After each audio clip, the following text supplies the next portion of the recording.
I was doing my PhD work on this topic. Right now, I'm finished with my PhD, so I'm currently a postdoc at the Water Power Laboratory. So a little bit about the structure. I'll go through briefly on vortex-induced vibrations, then a bit about the experimental setup for the tests that we have conducted here. Then show some of the results, and finally some conclusions and further work. So many of you will be familiar with vortex shedding. Vortexes are sheds tending to a specific frequency, which is generally linearly dependent on the velocity. And if this frequency approaches one of the structural frequencies of the foil, as we see here, then we can have resonance.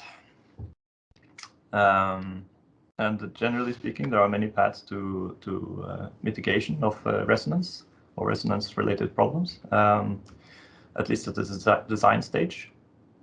So the most obvious thing is just to separate the frequencies of the exciting force and the eigenfrequency of the structure. But this is sometimes a bit difficult to achieve for large spans of operation for a turbine. And also this method relies on accurate prior knowledge on the natural frequencies, and so you have to do a large set of simulations and be very confident in your results. Other efforts can be grouped into either active or passive flow control, and today we'll talk a little bit about passive control. So the present study, we have tested 2 sets of trailing edge modifications. They are example of passive flow control, namely vortex generators and trailing edge serrations. Both of these designs induce streamwise vortexes and kind of semi-stable streamwise vortices. And the working hypothesis here is that we can use these to kind of dampen out the fluctuations from the regular vortex shedding. So the experimental setup, we have in the lab a kind of a water tunnel with a single blade setup. Then we fitted the rig with plexiglass windows so that we can do PIV measurements or particle image velocimetry measurements in the aft of the trailing edge. Yeah, you can see where the measurement planes that we have downstream the blade. So we've done measurements both in the horizontal plane and in the vertical plane. And later I will show you some results from the the horizontal measurement plane, noted MP2 here. We also have strain gauges embedded into the hydrofoil so that we can measure structural vibrations. And we have piezoelectric patches for excitation of the blades. Here you see a close-up of the different designs that we have tested. So we've tested one like standard reference, the trailing edge design, and then we've also tested the serrations and the vortex generators, as mentioned.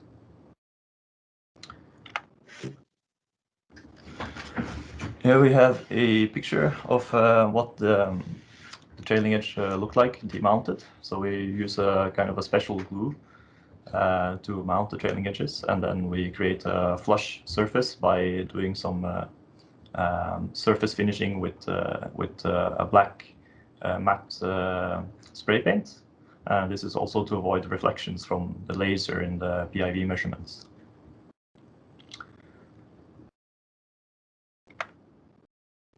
So some of the results. To begin with, we can have a look at what happens when a generic hydrofoil with a typical trailing edge enters resonant conditions. In this graph, we have velocity on the x-axis, and then we have frequency on the y-axis. And when we increase the velocity, we can see that the vortex shedding increases linearly here until it meets the eigenfrequency of the foil. And then resonance occurs. We see a large increase in the relative amplitude, the structural vibrations. And we also have a lock-in of the two frequencies. So we see that the vortex shedding is locked onto the eigenfrequency of the foil. Before, when we increase the velocity in the test section quite a bit more, the vortex shedding is able to separate itself from the eigenfrequency again.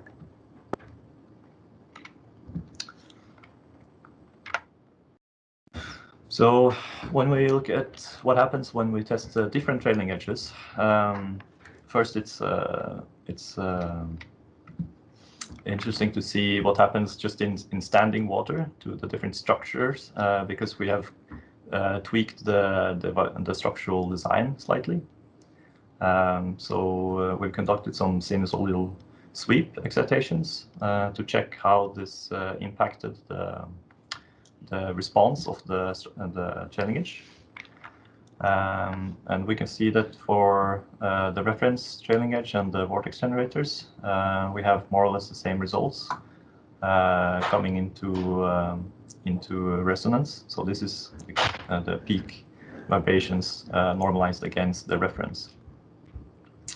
And we can see there's only a 6% difference with the vortex generators, but then with the serrations we have quite a bit of increased vibrations, and this is in standing water. So this is nothing to do with fluid mechanics. This is purely the change in the structure, because we have cut into the trailing edge. So when we see the results later, we do expect for the serrations to have larger amplitudes of vibration at resonance. So looking at the reference first, this is kind of the same plot, just with normalized, the same plot as I showed you previously, but with normalized velocity and also normalized frequencies. The frequency is normalized against the eigenfrequency of the foil in standing water. So again, we see this behavior where we have vortex shedding increasing linearly with velocity until it enters the resonance and locks in with the eigenfrequency of the foil. Then we have a large increase in vibrational amplitude at the same time.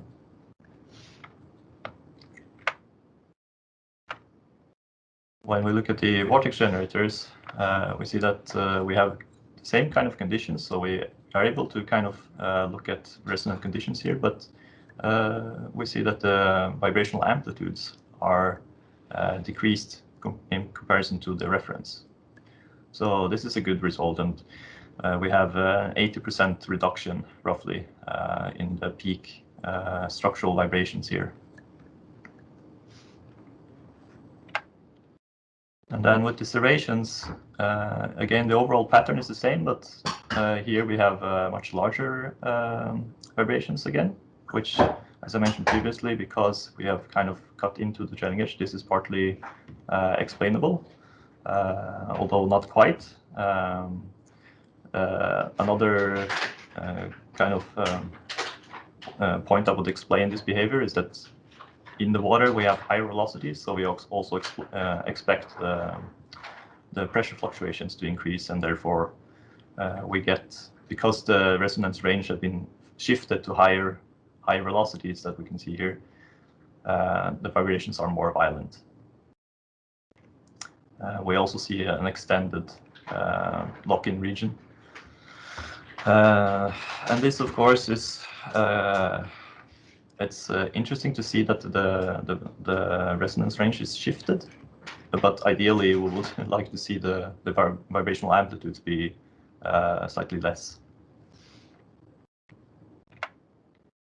So when we look at the velocity profile in the horizontal plane behind both of the designs here for the vortex generators, we see that the vortex generators are able to set up counter-rotating vortices, which is indicated by this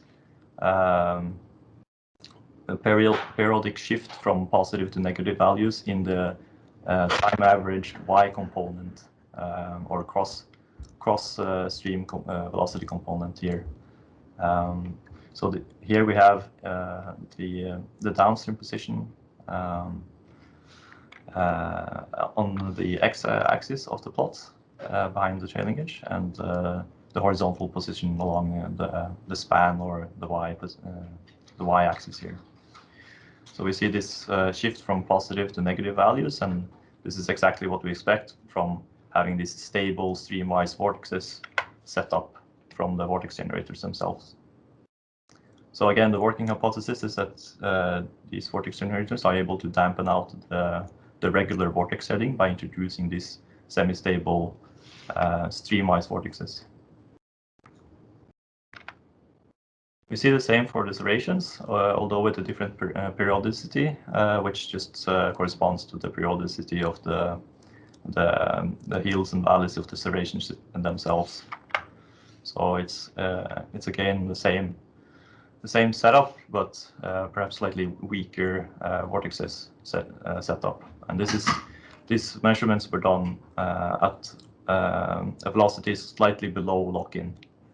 So the result could be slightly different when you look at the velocities in lock-in. Finally, we also wanted to check, of course, how the pressure drop varies with a different design, which is particularly relevant for turbine design.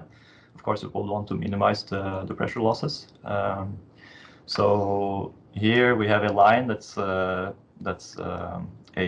curve fit from the reference design, and we see that the serrations induces almost no significant pressure changes or pressure drop changes compared to the reference. The values are more or less spread around the same curve fit as for the reference. And then with the vortex generators, of course, because they protrude into the flow, we see that the pressure drop slightly increases. Although, yeah, it's not because of the uncertainties in the measurements here. It's not it's barely significant, but we see a clear trend. So to conclude, vortex generators we have tested, they lead to a decrease in observed structural vibrations at resonance conditions. And the so-called cost is increased pressure losses. And the serrations led to a shift in the resonant regions and increased vibrations, although no significant increase in pressure losses. So of course, further work is suggested here, and that involves further quantification of the effect of structural versus fluid dynamics impact of the trailing edge modifications, and also testing different designs of the trailing edges, of course.